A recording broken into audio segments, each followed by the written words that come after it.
자, 오늘 말씀 함께 나누시도록 하겠습니다. 지난주일 베레아에서 사도 바울이 복음을 전했을 때 베레아 사람들이 데살로니가 사람들보다 더 고귀한 사람들이다 이렇게 얘기했습니다. 이 고귀하다라는 것은 기본적으로 어떤 질서를 존중을 하고 예의가 있고 또 경박스럽지 않고 모든 일에 신중하고 심사숙고하고 또 판단도 함부로 하지 않는 깊이 생각하고 그 여부를 살펴보는 이런 신중한 태도들을 가진 것을 고귀하다라고 했습니다. 그래서 하나님 나라 관점에서 봤을 때는 이 베레아 사람들이 그러한 태도, 말씀을 대하는 그런 신중한 태도, 또 말씀을 깊이 알고자 해서 날마다 말씀을 상고하는 이런 태도들을 더 귀한 것으로 보신다라는 의미에서 고귀한 사람들이다 이런 말씀을 생각해 봤습니다. 자, 그렇게 해서 날마다 말씀을 바울이 전한 말씀이 그런가 해서 여부를 살펴보는 이런 가운데서 구약을 대조해 볼 거 아니겠어요? 성경 구절들을. 그래서 그 말씀을 찾아볼 때 성령께서 그들의 마음을 감화하시고 깨닫게 하시니까 그 믿음이 어떻게 될까요? 그 진리 안에서 더 견고해지겠죠? 더 분명해지겠죠? 더 확실해지겠죠? 그런 것을 믿는 자가 더 많아졌다라고 했습니다. 자, 이런 성령의 역사, 즉 하나님 나라의 진행이 이루어지고 있는 이러한 때에 꼭 반드시 등장했던, 그래서 도시나 시골이나 할 것 없이 늘 이런 방해꾼들이 등장을 하죠. 어디에나 있습니다. 그래서 유대인들이 이 베레아에서도 바울이 말씀을 전한다는 소식을 어떻게 알아듣고 거기까지 쫓아가지고 회방을 했어요. 그래서 이러한 방해로 인해서 이제 바울이 거기를 이제 떠나게 되면 형제들이 이 베레아에 있는 형제들이 이 사람을 붙여줘서 바울을 아덴까지 배를 타고 그쪽으로 모시도록 그렇게 배려를 해주었습니다. 자, 이제 아덴에 도착했는데 이제 도착한 아덴에 바울만 갔죠. 이 디모데하고 실라는 아직 데살로니가에 있는 상황입니다. 자, 거기에서 이제 자기를 함께 안내해줬던 사람들에게 부탁을 하죠. 디모데하고 실라를 어서 빨리 나에게로 내려올 수 있도록 그렇게 좀 얘기를 좀 해줘라 이렇게 부탁을 합니다. 자, 그래서 사람들이 돌아가고 나서 이제 아덴에 바울이 혼자 있게 돼요. 그 혼자 있는 동안에 그들이 올 동안에 기다리는 동안에 이 아덴이라는 것을 여기저기 둘러보면서 살펴보게 됩니다. 그렇죠? 낯선 곳이고 처음 와본 곳이다 보니 얼마나 또 도장이 궁금하겠어요. 그리고 그것에 어떻게 하나님의 복음을 전할까라는 이러한 마음 한켠에 계획을 가지고 있었겠죠. 그래서 여기저기 둘러보게 되는데 이 아덴이라는 것은 고대 그리스의 도시죠. 수도격인데 그 아덴이라는 것은 헬라의 가장 유명한 도시로 그리고 위대한 학문들 그리고 예술 그리고 헬레니즘의 이런 찬란한 꽃을 피우고 있는 도시라는 그런 독특성을 갖고 있었습니다. 그 모든 인간의 아름다운 노력들, 그 애씀들, 그런 방향성이 그런 우매한 흑암 가운데 그리고 사단의 사슬에 매여서 질질 끌려가는 상태와 같은 우상 숭배로 연결되어져 있는 것이 그런 대표적인 것이 바로 이 아덴이라는 것입니다.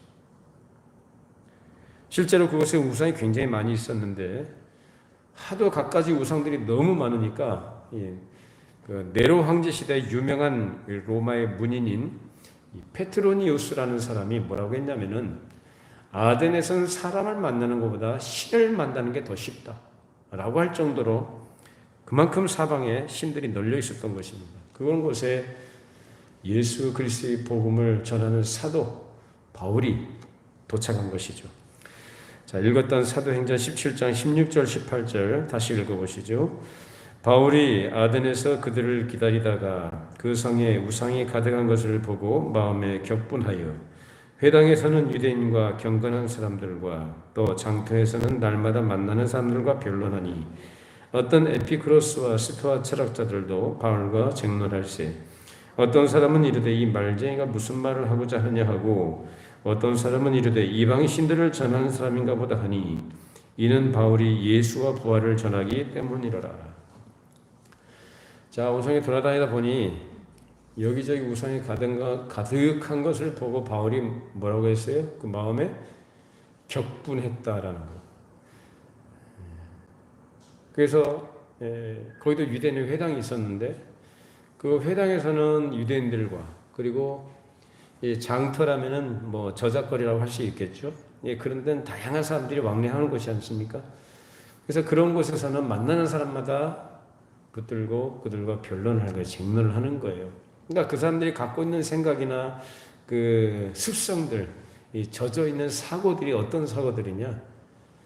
다 우상에 쩔어 있는 거예요. 우상에. 문화 자체가 우상 숭배적인 문화고 그들의 생각과 삶을 지배하는 정신이라는 것이 바로 이 우상들이 지배하고 있는 거예요. 그러니까 얼마나 격분을 했겠어요. 그러니까 여러분들도 한번 그 바울의 입장에 한번 대보시라고요. 여러분 주변에 돌덩이 갖다가 신이라고 섬기는 사람들, 뭐 어떤 조각품 놓고 그 앞에 절하는 사람들, 하여튼 별의별 걸 다 신이라고 만들어 놓고 절하는 사람들, 태국이나 이런 불교구가 특히 이런 데 가보면요. 그 길 거리마다 전부 다 우상들, 조각품들이에요. 또 일본, 가까운 일본 같은 경우도 그 우상이 얼마나 많이 있습니까? 사방대가 다 우상이 무슨 조그마한 것부터 해서 큰 것까지 해서 다 신이라고 하는 거예요. 신이라고. 야, 참 여러분 답답하지 않습니까? 그런 거 보면 참 마음이 참 한탄스럽지 않습니까? 근데 바울이 이제 그런 마음을 가진 거죠. 이 격분했다라는 것은 아주 거칠게 그런 것들을 뭐 때려 부시고 뒤엎고자 하는 그런 마음을 가졌다는 게 아니라 그런 안타까운 마음을, 거룩한 분노, 안타까움이 묻어있는 거룩한 분노예요. 그래서 사람들과 만나는 사람 붙들고 얘기를 하는 거죠. 이게 아니고 예수 그리스도라는, 그래서 하나님의 아들이 바로 우리의 구원자시고 그분만이 우리의 섬김의 대상이시며 우리의 신이시며 우리의 모든 것 되시는 분이다. 이런 식으로 얘기를 해주는 거죠. 그래서 그런 사람들을 만나게 되는데 그 변론의 내용이 다른 게 아니라 예수 그리스도가 부활이었다라는 거예요. 다른 얘기 안 하죠. 여러분 사람들을 만날 때 교회를 소개하는 것도 뭐 예를 들어서 기독교에 대해서 뭐 소개하는 여러 가지 방법이 있고 내용들이 있을 수 있지만은 기본적으로 우리가 전해야 될 것, 그리고 교회에서도 전하고 선포해야 될 것은 다른 거 없습니다. 예수 그리스도 부활이에요. 믿으십니까? 다른 거 아니에요. 오늘 지금 우리가 지금 처해 있는 우리 현실에서 묻어나오는 아주 짙게 배어져 있는 그런 특성들이 이 아덴이라는 곳에 있다는 걸 오늘 지금 우리가 확인해 보면서 우리 점검해 보는 시간을 가졌으면 좋겠어요. 자, 여기서 다양한 사람들을 만나게 됐는데 그 중에 아주 두드러지게 독특한 대표성 가진 사람이 누구냐? 바로 에피쿠로스 학파 그리고 스토아 학파 철학자들이에요. 그러니까 이 사람들과 만나서 이제 변론을 하게 되는데 이 사람들은 이제 밥 먹고 하는 일이 뭐냐면은 사색하는 거예요. 깊이 생각하고 그 다음에 사람들 만나면은 그런 철학적인 얘기를 해주고. 만나는 사람마다 그런 얘기를 해주는 거죠. 근데 그런 현자적인 그런 자태를 갖고 있으니까 뭔가 고상한 얘기를 해주고 뭔가 수준 차원이 높은 그런 고차원적인 얘기를 해주니까 사람들이 그 주변에 많이 몰려드는 거죠. 근데 그런 사람들이 만나는 사람마다 그런 얘기들 많이 하고 있었는데 이런 사람들이 돌아다니다 보니 바울이라고 하는 사람이 이런 생면부지의 사람이 와서 뭘 주장하는데 들어보니까 예수라는 사람에 대해서 얘기를 하고 또 죽은 자의 부활에 대해서 얘기를 하고 사람 얘기를 하는 것 같은데 또 나중에 뭘로 연결되냐면은 신이라고 하는 거예요. 신. 그러니까 자기들이 생각할 때 이게 무슨 희한한 얘기를 한다. 무슨 이런 새로운 종교가 있는가? 그래서 이방 종교를 전하는 말쟁이 아닌가? 뭐 이런 식으로 이제 생각을 하는 거예요.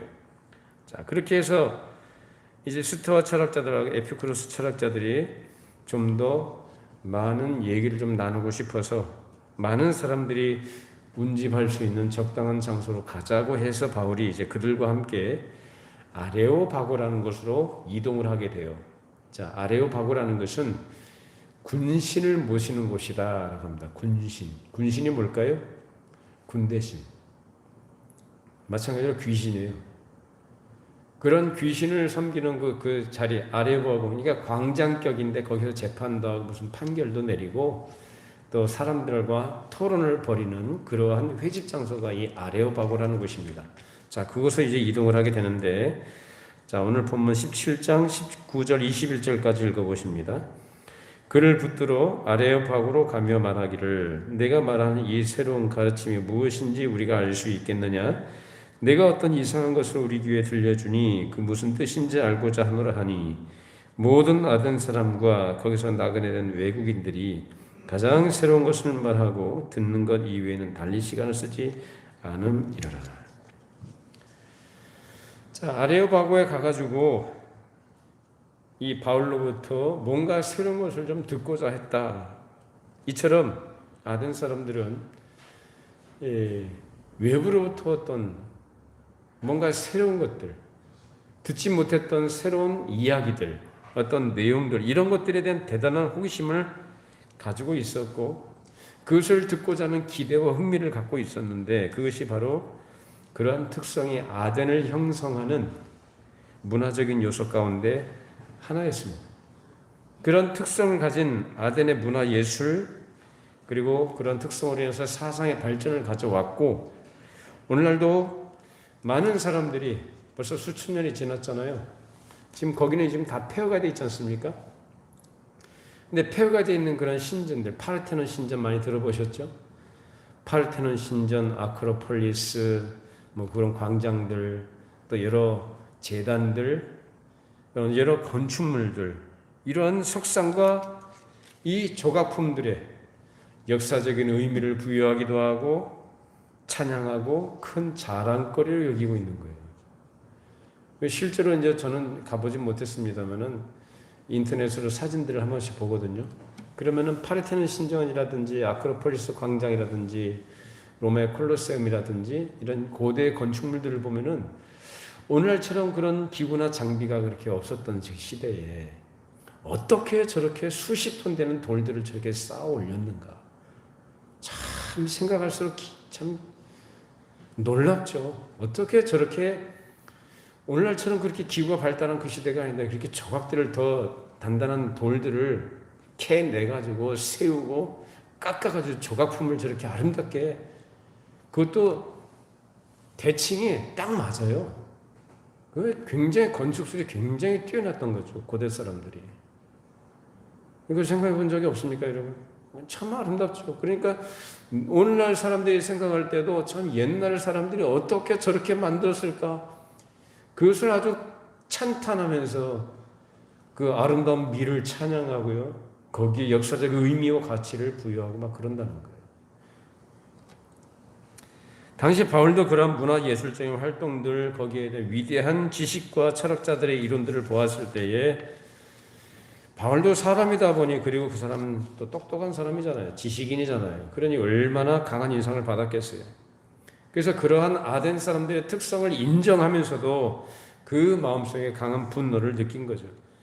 그런 분노는 아덴 사람들의 인본주의적인 우상 숭배를 향한 거룩한 분노였고, 그리고 그러한 잘못된 그들의 인식과 그런 습성들, 그런 방향성에 대해서 그런 것들을 바르게 잡아줘야 되겠다는 그런 마음을 가지고 그들과 토론하고, 또 그들이 가자고 하니까 따라가서 그런 공개 토론장인 아레오바고 가운데 서서 이제 말하기 시작하는데, 그 아레오바고 연설이 오늘 읽었던 22절부터 31절까지 내용이에요. 자, 우리가 읽었습니다만은 다시 한번 여러분은 생각하시면서 한번 천천히 한번 읽어보십시다. 바울이 아레오바고 가운데 서서 말하되, 아덴 사람들아, 너희를 보니 범사에 종교심이 많도다. 내가 두루 다니며 너희가 위하는 것들을 보다가 알지 못하는 신에게라고 새긴 단도 보았으니, 그런즉 너희가 알지 못하고 위하는 그것을 내가 너희에게 알게 하리라. 우주와 그 가운데 있는 만물을 지으신 하나님께서는 천지의 주제시니 손으로 지은 전에 계시지 아니하시고, 또 무엇이 부족한 것처럼 사람의 손으로 섬김을 받으시는 것이 아니니, 이는 만민에게 생명과 호흡과 만물을 친히 주시는 이심이라. 인류의 모든 족속을 한 혈통으로 만드사 온 땅에 살게 하시고, 그들의 연대를 정하시며 거주의 경계를 한정하셨으니, 이는 사람으로 혹 하나님을 더듬어 찾아 발견하게 하려 하심이로되 그는 우리 각 사람에게서 멀리 계시지 아니하도다. 우리가 그를 힘입어 살며 기도하며 존재하느니라. 너희 시인중 어떤 사람들의 말과 같이 우리가 그의 소생이라 하니 이와 같이 하나님의 소생이 되었은즉 하나님을 금이나 은이나 돌이나 사람의 기술과 고안으로 새긴 것들과 같이 여길 것이 아니니라. 알지 못하던 시대에는 하나님이 간과하셨거니와 이제는 어디든지 사람에게 다 명하사 회개하라 하셨으니 이는 정하신 사람으로 하여금 천하를 공의로 심판을 하를 작정하시고 이에 그를 죽은 자 가운데서 달리 살리신 것으로 모든 사람에게 믿을 만한 증거를 주셨음이니라 하니라. 이 내용을 보면 바울이 데살로니가에서 했던 것처럼 그런 주제가 메시아에 관한 얘기부터 하지 않아요. 그 당시 헬라인들이 가지고 있던 인식 그리고 그들의 철학적 그런 뭐라고 할까요? 그런 수준이라고 할까요? 그러한 인식을 가진 사람들에 대해서 참신이 누구시냐라는 것을 설명해 준 것입니다. 물론 앞서서 바울이 아덴에 처음에 도착했을 때는 유대인의 회당에서와 그리고 저작거리에서 만나는 사람들과 얘기할 때에는 예수 그리스도와 부활에 대해서 얘기를 했죠. 그래서 가장 복음의 핵심적인 것들을 간단하게 얘기했지만 여기 이 아레오바고에서는 그것이 주제가 아니라 다른 것, 즉 그 사람들이 추구하는 어떤 사실, 즉 알지 못하는 신에게라고 한 단을 본 그 사실을 가지고 그들이 그렇게 수많은 우상을 만들어내고 그들을 섬기고 그것들을 제사를 하면서도 그것으로 만족할 수 없어서 아직도 마음 가운데 뭘 더 추구하고 있다는 사실을 가지고 말하기 시작한 겁니다. 그러니까 하나님을 소개한다. 하나님은 사람의 손으로 지은 전에 계시지 않는다. 너희들 여기 신전들 많이 지어놨는데 이거 다 쓸데없는 거다.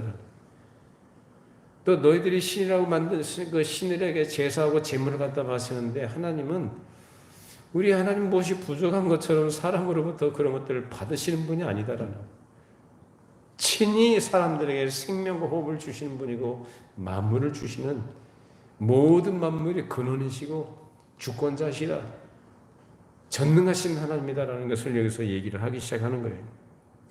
그래서 그들의 관심사 인식 수준 어떠한 것을 알고 있었기 때문에 바울이 그들에게 얘기를 하는 거예요. 마음에 격분이 있었지만 그걸 거칠게 말하지 않고 차근차근 하나씩 설명해 줍니다. 아덴 사람들아, 아주 친절하게 얘기하죠. 야, 이 무식한 놈들아, 그렇게 안 하고요. 아덴 사람들아, 존중해 주는 거예요. 그러면서 뭐라고 합니까? 내가 보니 너희가 범사에 종교심이 참 많구나. 그러니까 이 아덴 사람들이 들을 때 그 어떤 마음이 들겠어요? 아, 이 사람이 우리를 그렇게 인식하고 있고 존중해주고 있구나라고 생각하지 않겠어요? 여러분, 우리가 뭘 얘기할 때도요, 사람이 말이 중요한 거예요. 표현, 전달 방법이. 다른 사람을 존중해주는 거예요. 존중해줘. 그러니까 베레아 사람들이 어떤 사람이라고 했어요? 데살로니가 사람들보다 더 고귀했다라고 한 표현처럼. 그러니까 다른 사람에 대한 존중, 그 다른 사람을 인정해 주는 거예요. 똑같이 그 가자는 얘기가 아니라 그 사람을 그 사람대로 인정해 주라 그 말이에요. 그것이 가장 중요한 전제예요. 왜? 사람은 인격체잖아요. 그 사람을 인정해 주고 존중해 줄 때 그 사람 마음이 부드러워지고요, 열리거든요. 그러니까 우리가 전도할 때도 그런 거예요. 복음을 전할 때 그러니까 나는 옳고 너는 틀렸다는 걸 전제로 해서 그러한 구도를 가지고 접근하면요, 그 누구도 안 듣습니다. 물론 대상이 어떤 사람이냐에 따라 다를 수는 있죠. 그러나 일반적으로 얘기할 때에는 그러니까 나는 옳고 너는 틀렸다라는 것을 가지고 거칠게 나가기 시작하면은 이건 대화가 안 되는 거예요. 여러분, 사람들을 대할 때 항상 존중해 주시고 친절하게 하시기 바랍니다. 친절하게 해주세요. 그것이 시작이 되는 거예요. 자, 그럼 바울이 여기에서 사람들에게 얘기할 때에는 지금 그냥 알아보고 싶어서 얘기하는 게 아니라 바울은 그 아덴에 가서 다 봤잖아요. 둘러보고 사람들하고 얘기하면서 그 도시의 문화적인 요소들 그리고 그 속에 들어있는 사상적인 것들 다 간파를 했고, 그리고 사람들의 생각과 그들의 관심사가 뭔지도 다 파악을 한 상태예요. 자, 그럼 바울이 여기에서 뭘 보고 느꼈을까? 첫 번째는 아덴의 모든 미적, 예술적, 문화적인 작품이나 그런 잡다한 유의 것들을 생산하는 그러한 그들의 속, 마음의 상태를 간파한 거죠. 겉으로는 예술이라고 얘기하고 어떤 종교적인 걸 얘기하지만은 그 실상은 뭡니까? 그 실상은 사탄의 무서운 쇠사슬에 매여 있는 안매한 사람들이 끝없이 방황하면서 끝없이 여러 가지 이런 것들을 모색하는 가운데서 그 흑암 속에 주저앉아 있다는 사실을 그러한 예술 작품으로 나타내 보여준 거예요. 따라서 그런 것들을 가지고 적극적으로 하나님 나라에 반역하는 행보를 하고 있다는 사실을 인상 깊게 본 것이죠. 이것이 우상 숭배가 주는 깊은 인상입니다. 여러분, 이건 어느 나라에도 있습니다. 거기만 있는 게 아니라 우리나라에는 없습니까? 우리나라에도 있죠. 우리나라가 기독교 국가예요? 불교 국가예요? 전통적으로 불교 국가죠. 그래서 옛날 목사님들 가운데는요, 불교 용어를 그냥 설교할 때도 불교 용어를 쓰신 분들이 많아요. 그만큼 쓰는 어휘라든지 표현 방식이나 이런 것들이 우리 사회가 아직까지 불교적인 요소가 얼마나 많은지 몰라요. 저희들도 막 한 번씩 무의식적으로 쓴다면 아수라장이 됐다느니 뭐 이런 거. 막 어지러운 상태 있잖아요. 그런 거 혼란스러운 걸 아수라장으로 표현하는 그 불교 용어 아니에요? 그리고 저 절간에 가보면은 왜 정부에서 지원받잖아요. 절들은 그죠? 불교에서 문화재라고 전통 문화재. 하여튼 그 법들이 있어요. 그 법적 근거에 의해서 불교는 지원을 받는 게 굉장히 많습니다. 문화재 뭐 보존 내지는 보수 유지 보존하는 데 필요한 모든 비용들을 국가에서 지금 국민 세금으로 지원해 주고 있어요. 왜? 불교라서요? 아니요. 문화재라고. 그러니까 전통이라는 것, 문화라는 것, 이럴 때 아름다운 미술, 어떤 조각품 이런 것들로 표현하거든요. 그거 건드리면 돼요, 안 돼요? 안 되죠. 큰일 나는 거예요. 전통이라는 미명하에서 우상숭배적인 요소가 사실 그 전체의 성격을 가지고 있는 것들을 사람들은 뭐 신떠받 들듯이 이렇게 하면서 그걸 건드리면 안 되는 어떤 신성한 것으로 여긴다 그 말이에요. 사람들이 얼마나 어리석고 미련한지 아시죠?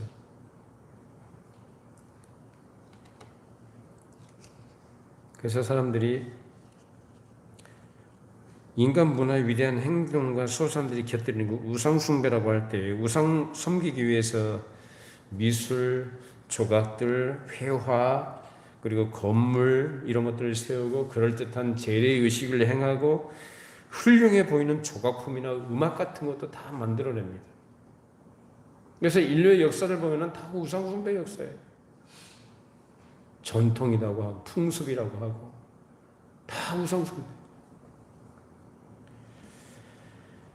그러나 아무리 위대한 인간적인 예술적 문화적 활동이 나온다 할지라도 결국 모두 다 우상 숭배 하나를 목표로 나아가는 것에 불과한 것들입니다. 그것이 바로 세상 문화, 종교적 전통을 빙자한 예술 문화라는 것들이에요. 사람들은 그런 것들에 미적 가치, 역사적 가치, 그리고 사상적인 의미들을 부여하면서 그것을 신성시하고 찬양하는 것입니다. 여러분, 우리 왜 이제 또 명절이라고 하죠? 또 대표적으로 또 우상 숭배하는 날인데, 참 이 귀신을 섬기는 거를 무슨 조상을 섬기는 것으로 포장을 해가지고 거기에 다 속고 끌려가지 않습니까? 사람은 한번 죽으면 그걸로 끝나는 거예요. 히브리서 보면 심판이 있다고 그래요. 심판. 여러분, 우리 종말을 생각하면서 언제 갈지 모르잖아요. 뭐 심근경색으로 갈 수도 있고 심장마비로 갈 수도 있고, 그죠? 교통사고로 갈 수도 있고 뭐 불치의 어떤 병으로 갈 수도 있는데 언제 갈지 모르잖아요. 그러니까 우리 인생의 종말을 현실적으로 생각하면서 죽음을 잘 준비하시는 지혜로운 분들 되길 바랍니다. 죽음을 잘 준비해, 죽음을. 근데 우상 숭배하는 사람들은 그런 거 생각 안 하죠. 그럼 세상 사람들이 그렇게 우상을 섬기는 것, 뭐 전통이니 예술이니 뭐 미인이 이런 걸 다 동원해서 미사여구를 통해서 다 포장을 하면서 그렇게 나아갈 때에 예술 작품이라고 얘기하잖아요. 그럼 우리 그런 것에 대해서 우리 하나님의 사람들은 그건 어떻게 생각해야 되겠냐? 그런 것들을. 그래서 저거는 예술작품이니까 저기 뭐 신앙적인 의미를 뭐 부여할 필요가 있어요? 그냥 분리해서 생각하면 되는 거죠? 그럴 수 없어요? 그래서는 안 됩니다. 왜인지 아세요? 사람들이 예술이니 미술이니 뭐 조각품이 이런 것에 온 열정을 쏟아 부어서 거기서 뭘 만들어내고 싶어 하잖아요. 그 만들어내고자 하는 열정이 붙어서 나오는 생산된 것들이 뭐냐면은 그 마음속에 뭐가 있냐면은 우상을 섬기고 싶은 마음에서 나온 것들이에요. 다 그게 아름답다, 훌륭하다 그러면은 그 삶 찬탄하고 감탄하고 영광을 받죠. 그죠? 거기 온통 마음을 뺏기잖아요. 뭐 피카소의 뭐 그림 같은 거 뭐 수억씩 하고 말이죠. 사실 그 뭐라고 그 종이장에다 그 천조각에다 그린 거 가지고 그렇게 뭐 신떠 받듯이 그렇게 하지 않습니까? 예? 천문학적인 돈을 들여서 그 소장을 하려고 하고 그 뭐예요 그게? 그게 다른 게 아니고 우상이에요.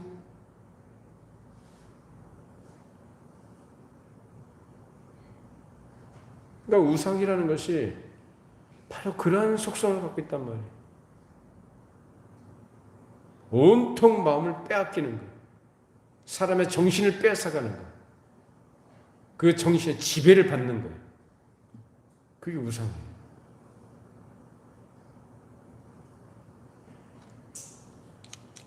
그런 열망들을 가지고 만들어 놓은 것이 우상 조각품인데 이런 것들이 다 사람 자신이 생각하는 우상의 상이 자기 속에서 자기 예술적인 행동을 지배하기 때문에 그런 게 나오는 겁니다. 그렇기 때문에 우린 그걸 용인할 수가 없는 거예요. 용인해서는 안 되는 거예요. 그냥 잘 만들었네. 예쁘게 했네. 솜씨 좋네. 요 정도로 그냥 의미만 부여하는 것이지 그걸 세상 사람들 똑같은 가치를, 그 관점을 가지고 접근하게 되면은 똑같이 가는 거예요. 그래서 오늘 우리가 깊이 생각할 것은 참으로 하나님 나라의 백성이 되고 하나님의 자녀가 된 사람으로 산다는 것은 새 사람으로 산다는 거예요. 그 새 사람으로 산다는 것은 단지 도덕적으로 어떤 윤리적 교훈을 가지고 되는 게 아니다. 근본적으로 새로 태어나는 것이고 그리고 새로운 생명이 그 영혼의 기능에 작용을 해서 새로운 형태를 이루어야 되고 새로운 질서를 이루어 나가야 되는 것입니다. 그게 바로 거듭남이라는 거예요. 제가 한 번씩 만나서 말씀 나누고 대화하시는 목사님이 그분은 항상 같은 말씀하셔요. 참 교회 내에 문제가 참 많고 예수 믿는 사람들 참 그런 문제점들이 뭔가 그 얘기하실 때 항상 하시는 말씀이 그 얘기예요. 핵심은 그거다라는 거죠. 그 사람이 거듭났느냐라는 거예요. 정말로 거듭난 사람은 그럴 수 없다는 거죠. 거듭나지 않았는데 명목상의 그리스도인들, 그냥 예수 믿는다고 그냥 어떤 종교를 가지고 있는 사람으로 사는 거지, 거듭난 사람은 그럴 수 없다. 그런 얘기를 하셔요. 맞는 것 같아요. 그렇기 때문에 거듭난 사람은 그러한 분별력을 가져야 된다는 거예요. 그런 안목을 분명히 가져야 된다. 사람들이 아무리 훌륭하고 위대하다고 말하는 것들이 할지라도 하나님의 사람의 눈으로 볼 때에는 가장 인본주의, 가장 세속적인 것들이 많이 있다라는 것. 바울이 아덴에 가서 본 것이 바로 그런 것들이에요. 그래서 사도 바울은 성령 충만한 그런 은혜의 역사 가운데서 판단해 볼 때에 이런 일들에 대해서 절대로 오판하거나 혼란스러워하지 않았습니다. 그래서 그런 일들에 대해 마음에 격분이 일어난 것이, 어떤 격분이요? 하나님의 형상으로 지음받은 사람이 하나님께서 주신 일반 은총으로 주어진 것들을 가지고 하나님의 영광을 나타내는 데 사용하지 않고 마귀와 흑암의 세력을 표현하는 데 모두 위험하고 낭비되고 있다는 사실을 본 것이죠. 그것으로 뭘 해요? 하나님 나라를 사실상 방해하고 있는 거예요. 하나님을 반역하는 행위를 지금 자행하고 있는 것입니다. 그래서 이러한 예술 작품으로 포장된 우상 숭배적인 것들과 또 사도 바울이 한 가지 본 것은 그 당시 그 사람들의 철학적이고 사색적인 활동에 관한 것입니다. 자, 이게 중요한 거예요. 어떤 사람이 말을 하거나 표현하는 걸 보면 그 사람의 생각과 그 사람의 인격과 그 사람의 사상을 볼 수가 있습니다. 결국은 눈으로 나타나 보여지는 그 아덴의 모든 조각품들과 예술작품과 신전들이라는 것들이 결국 무엇으로부터 나온 거냐? 그들의 사상으로부터 나온 거예요. 그 유행했던 사상이 뭐냐? 에피쿠로스 학파의 사상, 스토아 철학자들의 사상. 이들의 찬란한 사색과 지식이 그 당시 큰 자랑거리였죠. 그러나 이 사람들은 끝없는 방황을 하는 사람들로 깊은 사색을 계속 해나가고 철학적 지식을 늘어놓으면서 답을 끝없이 찾지만 답을 찾아요? 못 찾아요? 못 찾아요. 답을 못 찾아요. 계속 고상한 말이나 하고 철학적인 용어를 사용하면서 사람들을 더 고차원적인 것으로 이렇게 오해하게 하지만 사실 답이 없는 사람들이에요. 실제로 철학이라는 것은 답이 없습니다. 그런 사색을 통해서 우주의 생성에 대해서 이야기하고 그래서 인식론을 얘기하고 윤리학을 얘기했지만 바울이 볼 때 그런 것들은 다 쓸데없는 것들이다. 그래서 바리새인들이 사람들을 지도해 나가고 끌어가는 것이 맹인이 맹인을 끌고 가는 것 같이 이 철학자들이 그 아덴 사람들을 가르치고 이끌어가는 것이 마치 맹인이 맹인을 이끌고 가는 것과 똑같은 것으로 바울이 본 것입니다. 그래서 격분하지 않을 수 없는 거예요. 일반은 청하에서 하나님의 형상인 미적 감각과 그 기능을 써서 오히려 마귀의 지배하에 있는 우상들 그 어두움과 어리석음과 하나님 나라에 반역하는 행동을 함으로써 하나님의 영광을 욕되게 한 것, 또한 지식이 어두워져서 진리가 아닌 것을 마치 진리인 것처럼 얘기하면서 그 어리석음과 안매를 알지 못하고 사람을 가르치고 전하며 스스로 위대한 지식이라고 치장하고 나가지만 이 철학자들의 이러한 가르침과 이들의 행보는 어리석은 멸망의 길이다라는 것을 바울이 간파를 하고 그런 인생의 남용과 반역 그리고 안매에 대해서 격분하면서 그런 그들에게 참된 빛을 전하고자 부드럽고 화해적인 말을 써가면서 이야기를 했던 것입니다. 자, 그러면 이 철학적인 것이 사람 참 골치 아픈 것인데 간단하게 이 사람들이 주장했던 게 뭔지만 요점만 간단하게 설명을 하고 그것이 우리 기독교 신앙과 어떤 관계 속에서 우리가 어떻게 자세를 가져야 되는가를 정리하고 마치도록 하겠습니다. 자, 에피쿠로스 학파가 추구하고 주장했던 것은 유물론적 사고와 무신론입니다. 핵심은 그거예요. 인생의 목적을 쾌락에 두고 그것을 인생 최고의 목적이고 도덕적 선이다라고 이렇게 주장을 했어요.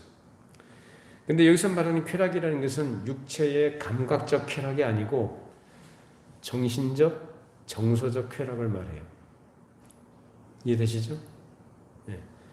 근데 그것을 방해하는 게 뭐냐? 번뇌라는 거, 번뇌. 번뇌 많이 들어보셨죠? 불교 용어죠? 이 번뇌, 사람을 아주 이 스트레스 받게 하고 힘들게 하는 것들이 있다. 자, 이런 것들이 없어야 된다는 거예요. 그래서 얘기하는 게 뭐냐면 결혼도 하지 말아야 되고 자식도 낳지 말아야 된다라고 얘기하는 거예요. 결혼을 하는 것은 속박이고 자식들은 사람을 더 힘들게 하고 괴롭게 한다는 거예요. 그러니까 그 원인이 되는 것들을 아예 어떻게 한다는 거예요?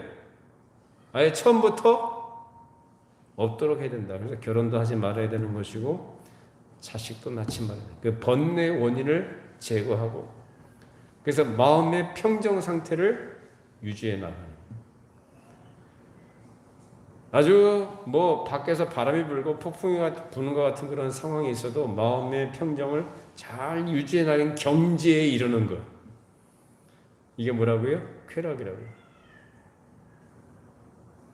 에피쿠로스 학파가 주장했던 쾌락은 바로 이런 쾌락이었고 이런 쾌락을 얻는 것이 인생의 궁극적인 목적이다라고 가르친 겁니다.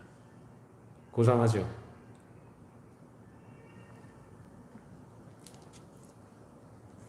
그래서 실질적으로 이 사람들은 무신론자들이고 그들이 말하는 신이라는 것은 결국 물질이기 때문에 유물론이에요. 그리고 이 세상의 생활과 인간 사회에서 도피하는 도피 운동입니다. 그러니까 모든 번뇌와 우리를 힘들게 하는 그런 것들로부터 벗어나자. 마음의 평정심을 유지하고 그런 경지에 이르는 그러한 삶을 살아가자. 근데 세상이 어디 그래요? 현실 도피주의자들, 이 사람들은. 그럴 때는 철학이라는 걸로 포장을 해서 사람들을 속이는 거죠. 자, 또 스토아파인데요. 이들의 핵심 주장 얘기하자면 윤리학입니다. 도덕적 선, 마찬가지 에피쿠로스 학파와 같이 행복주의를 이 사람들 추구하는데 인생의 목적은 행복을 얻는 데 있다라고 얘기해요. 자, 이런 행복주의는 예수를 믿고 난 다음에도 얼마든지 우리가 가질 수 있는 거예요. 그래서 그런 사람들이 얘기하는 게 뭐냐면 성경에서도 복을 말하고 있지 않냐. 성경에서 복을 말하고 있지요. 자, 그런데 성경이 말하는 복의 개념이 뭔지를 이해를 못하고 이런 철학자들이 얘기하는 행복하고 혼동을 하는 거예요. 뭐 좋은 게 좋은 거 아니냐. 그런 식인 거죠. 이 스토아파가 추구하는 행복이라는 것은 사람이 마음을 잘 다스려서 스스로 자율자재적으로 강한 의지와 이상에 의해서 살아갈 때 그 행복이 실현돼서 본능적인 모든 정욕으로 교란되는 상태가 전혀 없는 현자의 경지에 이르게 된다는 것을 말합니다. 결국 이들이 주장하고 추구하는 것은 유물론적 범신론이다라고 말할 수가 있어요. 그래서 여기서 우리가 중요하게 생각할 문제는 자, 그럼 우리 예수를 믿는 사람들인데 자, 세상에서 철학자들, 뭐, 에피쿠로스 학파, 뭐, 스토아 학파, 뭐, 이런 사람들 얘기하고 쭉 그 이외에도 뭐, 도덕분자들 다 얘기하는 것들이 다 이런 류의 것들이에요. 그러니까 서양 철학이나 동양 철학이나 결국은 그 핵심을 들여다보면 뭐, 공통점이 뭐가 있냐면은 공통점이 인간의 행복을 추구한다는 거예요. 행복. 복이라는 거죠. 근데 우리가 생각할 중요한 문제는 뭐냐면 예수를 믿는 사람들이 인간의 행복이라는 경지를 추구하고 나아가는 일이 많이 있다.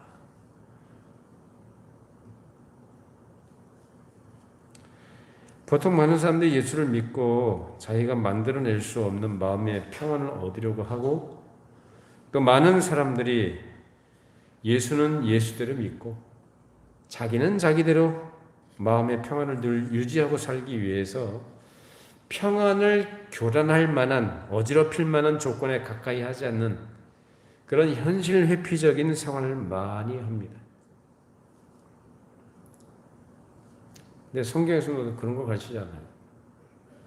성경에서 너희는 세상에 뭐라고 합니까? 세상에? 예수님 뭐라고 하셨어요? 너희는 산속의 소금이고 너희는 산속의 빛이라고 했어요? 너희는 무인도의 빛이고 너희는 무인도의 소금이라고 했어요? 뭐라고 하셨어요? 세상. 그 세상이라는 건 지지고 볶는 데예요. 구정물 같은 데고요. 시장바닥 같은 데가 세상이에요. 바울도 그렇게 가르치잖아요. 똑같이.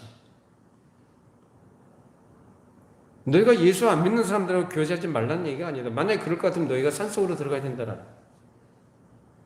같이 더불어서 시민적 유니티를 이루고 살아가는 것이 기독교인들, 즉 예수를 믿는 사람들의 현실이에요. 어디 이 바닥을 떠나서 할 수 있습니까?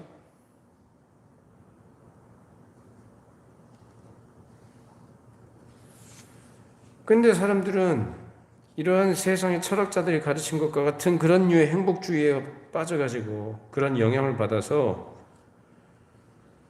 어떤 자기의 평안을 어지럽힐 수 있는 흔들 만한 조건이나 환경을 피하려고 하고 복잡한 일이나 어떤 부담스러운 일들은 하지 않으려고 해요. 그래서 그런 걸 나중에 하게 되면 내가 나중에 부담스러워지고 괴롭게 되니까 회피하려고 하는 겁니다. 그런 것들이 바로 에피쿠로스 학파나 스토아파들이 생각하는 것과 별 차이가 없는 그러한 태도인 거죠. 그래서 예수는 예수대로 믿고 나는 나대로 그저 조용히 평안하게 살아가면 된다는 그런 태도인 것입니다. 그뿐 아니라 도덕적인 문제에 있어서도 자기가 강한 의지와 이상을 추구하면서 정욕적인 욕구를 억제해버리고 될 수 있는 대로 감정이 동요되지 않도록 자기 수양에 어떤 극치를 이루려고 하는 이런 시도들을 한단 말이에요.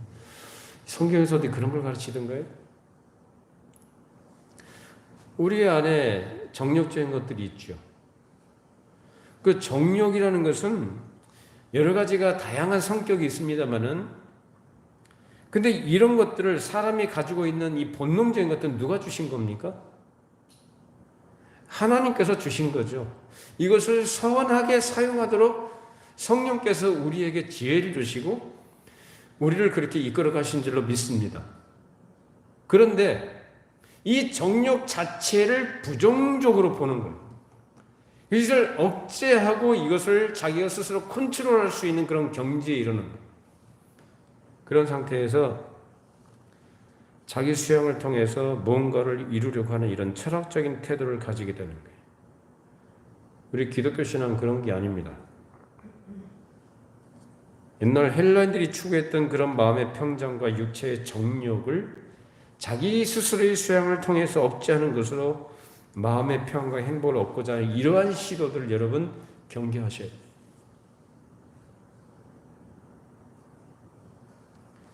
보통 많은 사람들이 예수 믿고 그저 공리적인 몇 가지 얻으면 그만이라고 생각하는 그와 같은 고귀한 위치, 또 도덕적이고 윤리적인 위치에 도달하려는 이런 노력조차 하지 않는 경우가 많이 있는데, 노력한다는 건 문제에 있어서도 그 당시 옛날 에피쿠로스 학파나 스토아 학파가 추구했던 그들이 갖고 있던 생활 태도나 추구하는 것과 무엇이 얼마나 다르냐의 문제가 있는 거예요. 그것을 근본적으로 바르게 생각하고 우리 성경이 가르치는 우리 기독교 신앙이 우리에게 요구하고 있는가가 무엇인가를 바르게 깨달아야만, 그래서 세상 사람들이 생각하는 그런 마음의 평장과 행복과 평안이라는 것과 다른, 그래서 하나님 나라가 무엇인지를 바르게 터득하게 되는 것입니다. 우리 하나님의 나라는 사람에 의해서나 사람을 근본으로 하거나 사람의 어떠함에 의해서 이루어지는 게 아니고, 하나님께서 예수 그리스도를 통해서 우리에게 주신 믿음, 그 믿음 안에서 누리게 되는 하나님 나라인 줄로 믿습니다.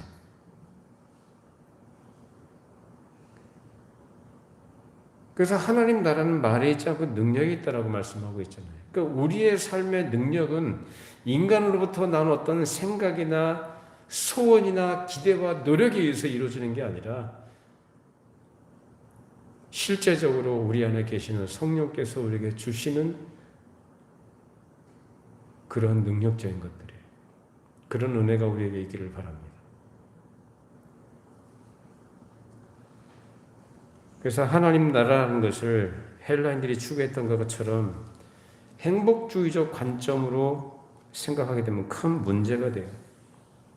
그러나 거기에서 사람이 거기에 이르지도 못하고 그냥 지지고 볶고 살면서 힘들고 괴로운 일이 있을 때 좋으면 좋다고 하고 힘들면 다 죽을 것처럼 하는 이런 태도들은 아주 유치하고 경박한 수준에 있는 것입니다. 오늘 사람들이 스토아 학파나 에피쿠로스 학파에 대해서 함부로 말하기 쉽지만 이 사람들은 그런 나름대로 상당히 깊이가 있는 사람들이 그런 주장을 하고 그러한 경지의 어떤 삶을 살았기 때문에 그나마 그래도 많은 사람들이 그걸 갖다가 고상하게 생각하고 추종하고 따랐던 거예요. 근데 거기에 답이 있습니까? 거기에 답이 있는 게 아니에요. 그런 철학자들이 추구하고 주장했던 것들은 오늘날 똑같이 하고 있어요. 사람들이 그대로. 왜? 답이 없으니까. 그런데 우리에게는 누가 답이 되십니까? 예수 그리스도가 우리에게 답이 되신 줄로 믿습니다. 성경에 가르친 예수 그리스도께서 우리의 죄를 위해서 십자가에서 죽으시고 부활하셨고 우리의 생명의 주가 되셨다. 그 사실을 믿는 자들에게는 하나님의 자녀가 되는 권세를 주셨으며 그리고 이 땅에 사는 동안에 하나님의 자녀로서 살아가는 데 필요한 모든 은혜와 능력을 우리에게 허락하셔서 우리 안에 보내신 성령으로 말미암아 진리를 알게 하시고 진리 안에서 행하게 하시고 진리에 속한 자로 살아가는 기쁨을 누리게 해주신 분이 바로 성령님이십니다. 이런 은혜를 우리에게 주시고 깨닫게 하신 것을 감사하면서 철학자들이 얘기했던 것들, 세상 사람들이 추구하는 그런 것들, 육적인 미 겉으로 보여지는 어떤 것들, 사람들이 의미를 부여한 것들에 부하내동하고 흔들리지 마시고 보이지 않지만 우리의 생명의 주권 되시는 우리의 친히 호흡을 쉬고 생명의 주권자로서 우리를 다스리시고 우리를 인도하시고 책임져 주시는 그 참 하나님 아버지를 내 아버지로 나의 보호자로 내가 섬기될 주권자로 인정해드리고 언제나 하나님 앞에 감사하면서 주께 주신 기쁨과 평안을 누리며 생활에 가는 우리 모두가 되기를 바랍니다. 기도하시겠습니다. 걸어가신 하나님 아버지, 2000년 전에 주께서 택하시고 복음을 전하도록 하신 사도 바울이 아덴에서 보고 느꼈던 것, 그들에게 전하고자 했던 예수 그리스도의 그 복음을 오늘 말씀을 통해 우리가 함께 생각하고 나누면서 그 당시나 오늘날이나 많은 사람들이 무지몽매한 가운데 사단의 쇠사자에 매여 끌려가는 그러한 현실 속에서 답을 알고 있고 참된 자유와 평안을 가지고 있으며 누리고 있는 우리 그리스도인들이, 우리 예수를 믿는 우리 성도들이 어떤 인식과 태도를 가져야 될까, 그들에 대해서 우리가 어떤 마음을 가지고 다가가야 될까 몇 가지를 생각해 보았습니다. 좀 우리의 마음속에 이미 주신 이 구원의 기쁨과 구원의 복락과 영광됨을 늘 잊지 않도록 더 그 은혜 안에 우리의 신앙과 믿음이 깊어지게 해주시고 견고하여 흔들리지 않는 그런 진리의 터 위에 세워진 하나님의 사람으로 이 땅에서 살아갈 때에 우리 주변에 어두운 가운데 있는 자들에게 빛을 비추는 빛으로 역할을 감당케 해주시고 썩어져 있는 곳에 썩지 않는 소금 역할을 감당하는 참 그리스도인들이 될 수 있도록 우리 성도 한 사람 한 사람 붙들어 주시고 주의 성령으로 늘 충만케 하여 주시옵소서. 우리가 주 앞에 서는 그날, 언제일지 모르지만 그날까지 이 땅에서 이 수고를 감당할 때 진리 안에서 행하게 하시고 진리에 속한 자로 살아갈 때에 하나님께서 우리를 통하여 일하시고 주의 뜻이 이 땅에 하나하나 좋은 열매로 맺어주시도록 복을 내려 주시옵소서. 예수님의 이름으로 기도합니다. 아멘.